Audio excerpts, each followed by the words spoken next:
Good afternoon, students. You are on Ruchiji English, and we are taking our Flamingo's first lesson.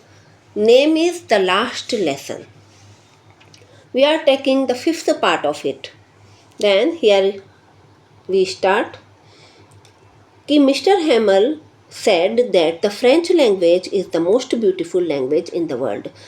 French language जो है वह world के अंदर बहुत ही ज़्यादा ब्यूटीफुल लैंग्वेज है, सबसे ज़्यादा ब्यूटीफुल लैंग्वेज है, मिस्टर हैमल कहते हैं। द क्लियरेस्ट बहुत ही स्पष्ट भाषा है, मोस्ट लॉजिकल बहुत ही तार्किक भाषा है, that we must guard it among us कि हमें इसको हमारे बीच में इसकी रक्षा करनी चाहिए, एंड नेवर फॉरगेट इट और इसे कभी भी नहीं भूलना चाहिए। Because when a people are enslaved, क्योंकि जब कोई लोग गुलाम बनाए जाते हैं, as long as they hold fast to their language, जब तक वो अपनी लैंग्वेज को संजो के रखते हैं, पकड़ के रखते हैं, इट इज़ एज इफ या ऐसे ही है मानो they had the key to their prison कि उनको उनके कैद की उनके पास में चाबी है। तो लैंग्वेज जो है वह अगर आपके पास है आपकी तो आप फ्री हो, और लैंग्वेज आपके पास नहीं है, दूसरे की लैंग्वेज आप पे इम्पोज की जा रही है तो आप गुलाम हो।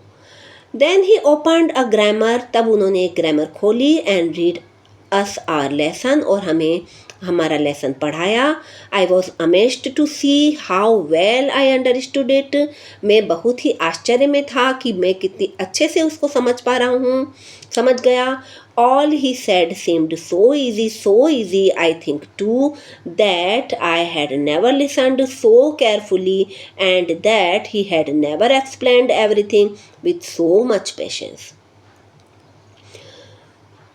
सभी कुछ इतना ज़्यादा जो उन्होंने कहा वह इतना सरल प्रतीत हो रहा था कि आई थिंक मैं सोचता हूँ कि मैंने इतने ध्यान से कभी भी नहीं सुना था किसी भी लेसन को, और उन्होंने इतना धैर्य से कभी भी किसी भी लेसन को नहीं पढ़ाया था। और ऐसा क्यों हो रहा था?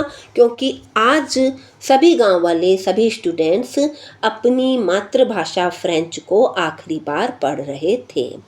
It seems almost as if the poor man wanted to give us all he knew before going away. यह प्रतीत होता था कि पुअर मैन यानी मिस्टर हैमल बेचारे आदमी अपन जाने से पहले हमारा जो उनको वो जो भी जानते थे इस भाषा के बारे में वो हमें पूरा का पूरा बता देना चाहते हैं, and to put it all into our heads at one stroke, और एक ही बार में हमारे दिमाग में उसे बैठा देना चाहते हैं जो वो पढ़ा रहे हैं। आफ्टर द ग्रामर के बाद में we had a lesson in the writing, हमें राइटिंग के लिए एक लेसन दिया गया। That day Mr Hamel had new copies for us, उस दिन मिस्टर हैमल हमारे लिए नई कॉपियाँ लाए थे। Written in a beautiful round hand, उस पर बहुत ही सुंदर गोल गोल अक्षरों में लिखा हुआ था फ्रांस एल्सास, ये उस पर कॉपीज़ पे लिखा हुआ था। They looked like little flag floating everywhere in the school room, hung from the rod at the top of our desk. वह ऐसी लग रही थी जैसे छोटे छोटे झंडे जो हैं वह तैर रहे हों सब तरफ स्कूल रूम में, और वह डेस्क से लटके हुए हों। You ought to have seen how everyone set to work. आपको यह देखना चाहिए कि सारे के सारे लोग जो इस क्लासरूम में थे वह अपने काम के अंदर लग गए थे, and how quite it was, और क्लासरूम जो था वह बहुत ही शांत था। The only sound was the scratching of the pen over the paper, वहाँ पर केवल एक ही आवाज़ थी, जो वो आवाज़ थी पेपर के पेन के पेपर पे घिसटने की आवाज़, जो खरोंच की आवाज़ होती है जब पेन को पेपर पे चलाते हैं, बस वो ही आवाज़ आ रही थी, बाकी पूरा का पूरा रूम शांत था। वंस सम बीटल्स फ्लू इन, कुछ जो भंवरे टाइप के कीड़े थे वह उड़ते उड़ते अंदर आए, but nobody paid attention to them, परंतु किसी ने भी उन पे ध्यान नहीं दिया। Not even the littlest one, छोटे छोटे जो बच्चे थे वहाँ पर, छोटे से छोटे बच्चे ने भी उन पर ध्यान नहीं दिया। नहीं तो ज़्यादातर क्या होता है कि क्लास में कोई भी बाहर से आवाज़ आती है तो सारे बच्चे जो हैं उस आवाज़ की तरफ देखने लग जाते हैं, पढ़ाई में उनका मन नहीं लगता है। पर आज पढ़ाई में मन क्यों लग रहा था? क्योंकि आज वो अपनी लैंग्वेज को लास्ट टाइम पढ़ रहे थे और फिर वो अपनी लैंग्वेज को कभी भी नहीं पढ़ पाएंगे। और वो जो बच्चे थे वह अपने कॉपीज़ के अंदर क्या बना रहे थे, उन्हें लिखना तो आता नहीं था, इसलिए वह कुछ भी मछली और उस टाइप की आकृतियाँ अपनी कॉपी पे बना रहे थे और वो एज इफ यानी मानो वही फ्रेंच हो, उनको वो लग रहा था कि हम फ्रेंच ही बना रहे हैं। On the roof the pigeon could very low, छत पर पिजन्स जो थे वह गुटर गूँ कर रहे थे बहुत ही धीमी आवाज़ में। And I thought to myself, और तब मैंने अपने आप से सोचा कि will they make them sing in German, क्या वे यानी यहाँ पर प्रूशिया के जो सोल्जर्स हैं, जो लोग हैं जिन्होंने एल्सेस और लॉरेन पे अधिकार किया है, कब्जा किया है, क्या वे लोग इन पिजन्स को भी जर्मन सिखा देंगे? ठीक है, मुझे ये सोचने में आ रहा था। तो इसमें यहाँ पर ये भी बात देखने में आई है कि जो इंसान है वो इंसान को गुलाम बना सकता है, परंतु इंसान किसी भी प्रकृति की दूसरी चीज़ों को गुलाम नहीं बना सकता। पंछी जो हैं वो हमेशा आज़ाद होते हैं।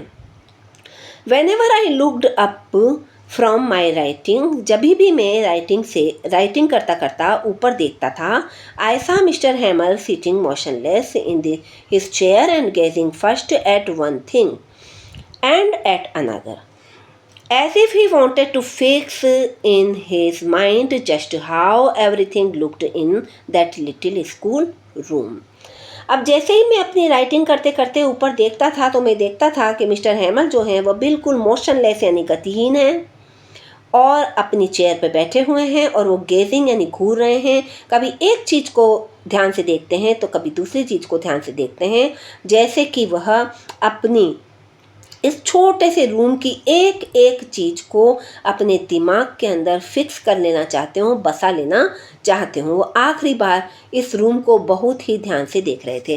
फैंसी, सोचिए, for 40 years he had been there in the same place. 40 सालों से वह इस एक ही जगह पर एक लगातार रह रहे हैं। With his garden outside the window, classroom के बाहर से उनका गार्डन नज़र आता है एंड सामने उनकी क्लास होती है। तो ये था the 5th part of the lesson, जिसमें आप देख रहे हैं कि जिन बच्चों का पढ़ाई में मन नहीं भी लग रहा था, फ्रांस का पढ़ाई में मन नहीं भी लगता था, पर आज जब उसे पता चला कि ये मेरा लास्ट लेसन है तो उसका किस तरह से उसे सभी चीज़ें अच्छे से समझ में आ रही थी और उसे साथ में रिग्रेट भी हो रहा था कि अब तक मैंने अपना मन पढ़ाई में क्यों नहीं लगाया। That's all for the day.